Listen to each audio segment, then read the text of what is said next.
हरिः ओम्। शन्नो मित्रः शं वरुणः शन्नो भवत्वर्यमा शन्न इन्द्रो बृहस्पतिः शन्नो विष्णुरुक्रमः।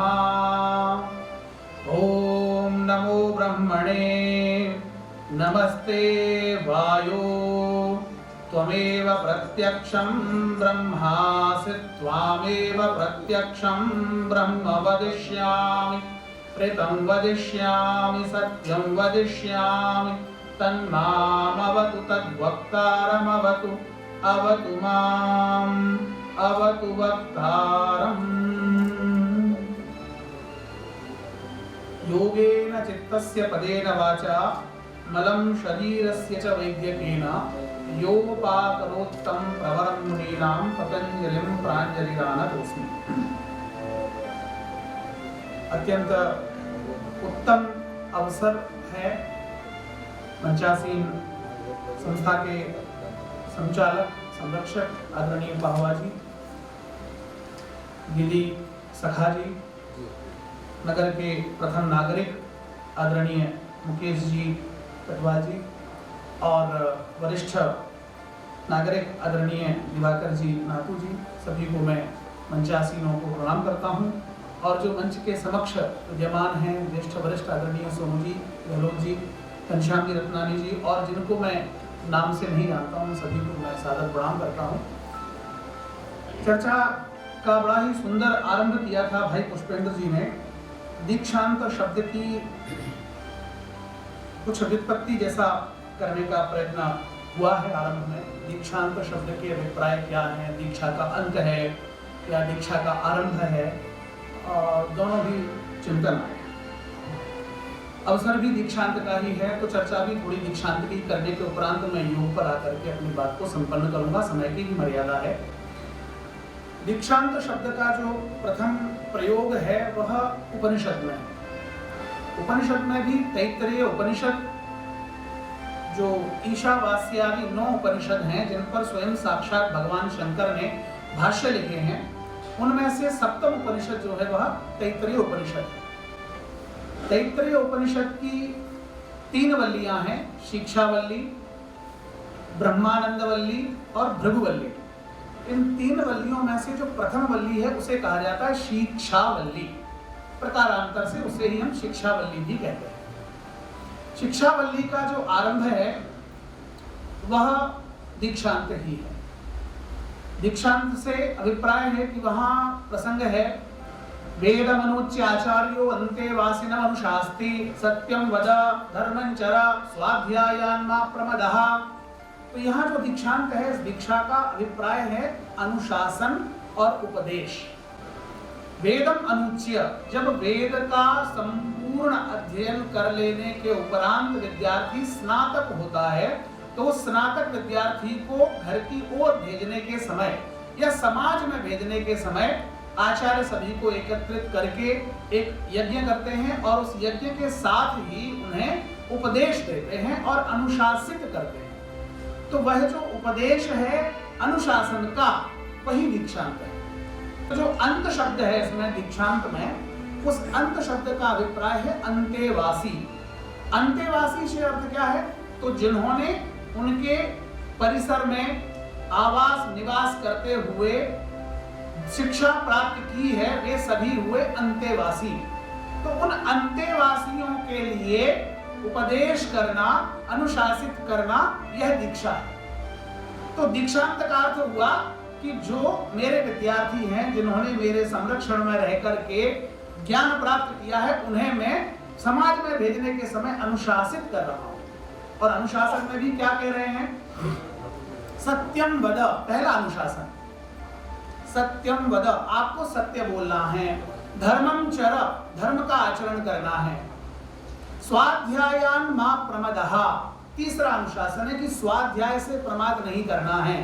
प्रमाण पत्र मिला, उसमें फोटो भी लगा हुआ है, बहुत सुंदर है, बैठक में लगाएंगे, किंतु उसके साथ साथ आपको निरंतर उसका स्वाध्याय करते रहना है।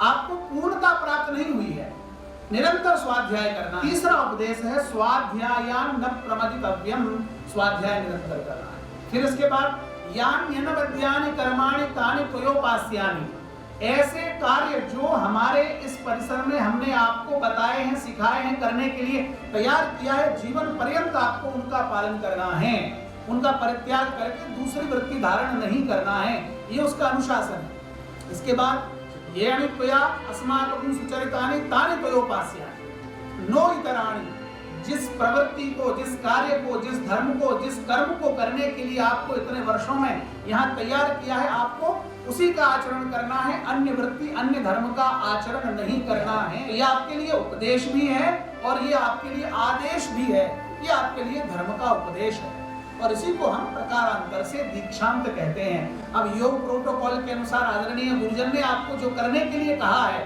उसमें प्रमाद नहीं होना चाहिए, यह ध्यान रखें। हमारी आदरणीय दीदी चिकित्सिका हैं, गायनोकोलॉजिस्ट हैं, एक उत्तम चिकित्सिका होने के बाद भी उन्होंने रेकी को धारण कर रही हैं, तो कारण क्या है कि वो 100% समाज को परिणाम देना चाहती हैं, अपने कार्य को और अधिक सफल बनाना चाहती हैं। तो ये आपका स्वाध्याय है, ये स्वाध्याय की धारा यहाँ से आपकी आरंभ होती है, समाज में जाने की धारा आरंभ होती है, समाज के कार्य को करने की धारा आरंभ होती है, लेकिन किसके साथ? उत्तरदायित्व के साथ। अब योग की चर्चा, योग में ही आप क्यों आगे जा रहे हैं?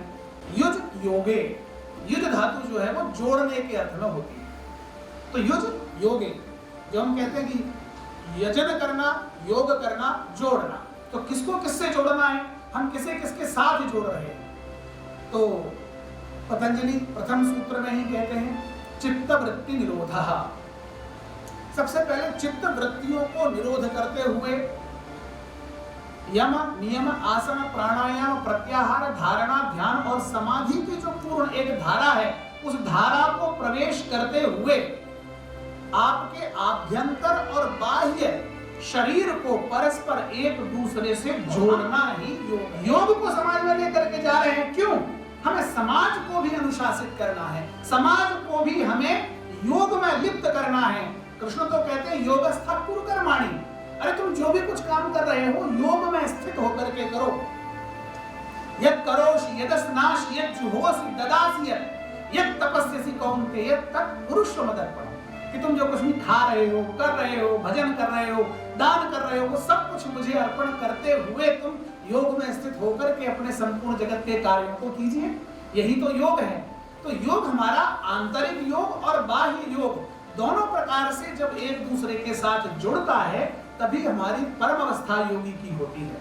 तो वो कृष्ण उसी अवस्था को तो प्राप्त किए हैं, हाथ में उनकी एक सुई भी नहीं है और युद्ध के मैदान में बैठे हुए हैं और संपूर्ण रथ की प्रत्यंचाओं को हाथ में रखे हैं, पूरी इंद्रियों को नियंत्रित करने का उनका भाव है और संपूर्ण मन और इंद्रियों को नियंत्रित करके पीछे बैठा हुआ उनका जो मन है, जो घबराया हुआ है, जो डरा हुआ है, जो समाज की स्थितियों से डर चुका है, भागने की कोशिश कर रहा है, उसे वो संघर्ष करने के लिए आगे लेकर के आते हैं और सफलता की ओर लेकर के जाते हैं। हतोवा प्राप्त से स्वर्गम, इस कर्तव्य को करते हुए अगर तू मर गया तो तुझे स्वर्ग मिलेगा। जित्वा वा भोक्ष से महीम, और अगर तू जीत गया तो संपूर्ण पृथ्वी का उपभोग करेगा। तस्मात् उत्तिष्ठ कौन्तेय, इसलिए हे भैया कुंती के पुत्र जागो, जितने यहाँ बैठे हैं, युद्धाय कृत निश्चय, युद्ध के लिए निश्चय करो। युद्ध से अभिप्राय अपने कर्तव्यों का बोध समझिए, अपने कर्तव्यों के बोध को पूर्ण कीजिए। और ये कब होगा? जब आपकी अवस्था योग में स्थित होगी। समस्याओं से भागना योग की प्रवृत्ति नहीं है, संघर्ष करना और उस पर विजय प्राप्त करना और उसी समतुल्य भाव से, यही योग का मूल सामाजिक संदेश है, उसे हमें समाज तक पहुंचाना होगा। एक बहुत अच्छी सेना आपने तैयार की है आदरणीय, मैं इसके लिए बहुत बहुत साधुवाद और अभिनंदन करता हूं और आप सभी को पुनः पुनः शुभकामनाएं देता हूं कि आप सभी उत्तम योगी बनकर के समाज में आदरणीय प्रधानमंत्री मोदी जी के इस प्रयत्न को सफल बनाएं और संपूर्ण विश्व में इसको प्रायोगिक रूप से समाज के प्रत्येक व्यक्ति तक अंतिम पायदान पर जो खड़ा है उस तक लेकर के जाएं। मेरी अनंत शुभकामनाएं हैं। भगवान महाकाल कल्याण करें, आप सभी को यशस्वी करें। प्रणाम, धन्यवाद, नमस्कार। मुझे यहाँ अवसर देने के लिए भी बहुत बहुत धन्यवाद।